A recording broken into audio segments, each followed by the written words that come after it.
Le tireur d'élite était en mission lorsqu'un petit garçon, à travers une bouteille en verre, a repéré sa position. Mais avant que le sniper ne puisse réagir, l'enfant a déjà été enlevé par des trafiquants d'organes. Désespéré, il supplie le sniper à l'aide, car les trafiquants s'apprêtent à lui retirer le cœur. Voyant cela, le sniper change immédiatement de position. Mais c'est à ce moment que sa cible principale apparaît. Son supérieur lui ordonne d'ouvrir le feu et de l'abattre. Il choisit de désobéir aux ordres, et appuie sur la gâchette en direction de la salle d'opération. Cependant, le coup de feu alerte le chef du réseau, qui prend la fuite dans la panique.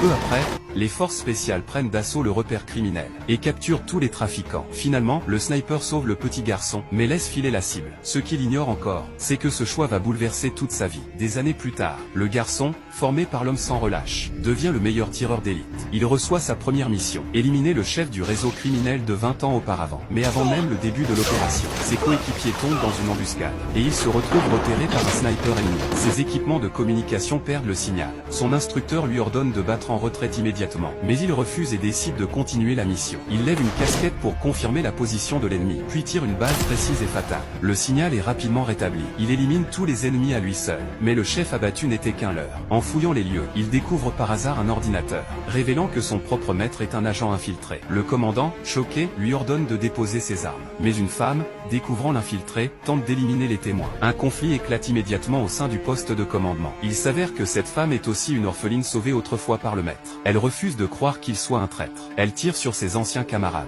et s'enfuit avec le sniper hors du QG. La femme emmène le maître pour qu'il soit soigné. C'est alors que le véritable chef du réseau criminel réapparaît, et lui révèle un secret bouleversant.